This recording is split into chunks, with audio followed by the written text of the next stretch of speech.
పరీక్షా పత్రం లీక్ అయిందంటూ మీడియాలో వస్తున్న వార్తలు నిజాలు కావని Nagarjuna university PG exams coordinator M Subbarao స్పష్టం చేశారు. M Subbarao, coordinator PG exams and professional courses.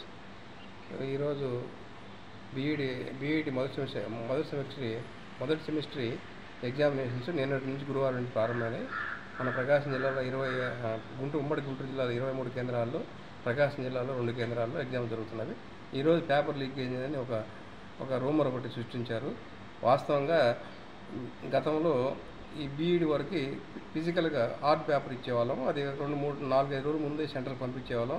అది ఏదో సెంటర్లో పేపర్ లీక్ అవుతున్నటువంటి ఉద్దేశంతో దాన్ని అరికట్టాలనే ఉద్దేశంతో గతంలో 10 సంవత్సరాల నుంచి BTech, MTech, BPharmacy, MPharmacy, professional courses అన్నీ కూడా సాఫ్ట్ కాపీ సీడీ రూపంలో ఇచ్చేసి అరగంట 30 నిమిషాల నుంచి అరగంట 40 నిమిషాల నుంచి 30 నిమిషాల ముందు డిపెండ్ ఆ సెంటర్లో ఉండేటువంటి నెంబర్స్ని బట్టి పాస్వర్డ్ ఇస్తాము. ఆ పాస్వర్డ్ అది ఓపెన్ చేసుకొని అప్పుడు వాళ్ళు క్వశ్చన్ పేపర్స్ ప్రింట్ తీసుకొని ఎగ్జామ్ ఒక తర్వాత ఎగ్జామినేషన్స్ ఇన్విజిలేటర్ తీసేసుకొని వెళ్ళి ఎగ్జామ్ రాయడానికి వాళ్ళకి విద్యార్థులు అందజేసేవాళ్ళు. అదే మాదిరిగా ఈరోజు కూడా 1:20కి క్వశ్చన్ పేపర్ పాస్వర్డ్ ఇవ్వడం జరిగింది.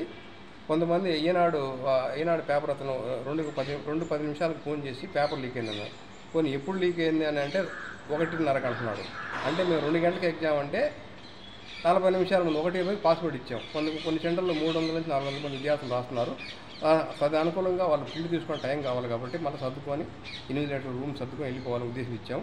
1:30కి ఇచ్చిందంటే దీన్ని కావాల్సి గవర్నమెంట్ మీదనో లేకపోతే యూనివర్సిటీ మీదనో లేకపోతే వ్యక్తుల మీద కోపంతో దురుద్దేశపూర్వకంగా పేపర్ లీక్ అయిందని ఒక గాలి వార్త సృష్టించి దానిని నమ్మి విలేకరులు కూడా ఫోన్ చేయడం జరిగింది.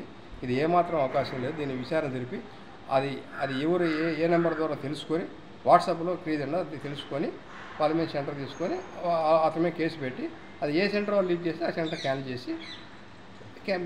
క్యాన్సిల్ చేస్తాం దీనికి. కాబట్టి ఈ విధంగా ఇది పేపర్ లీకేజ్ కాదు, అరగంట ముందు పేపర్ లీకేజ్ కాదు, ఇది ఉద్దేశపూర్వకంగా దీన్ని బయటికి తీసుకొచ్చడం జరిగింది. అది ఇంకా పూర్తిగా తెలియదు.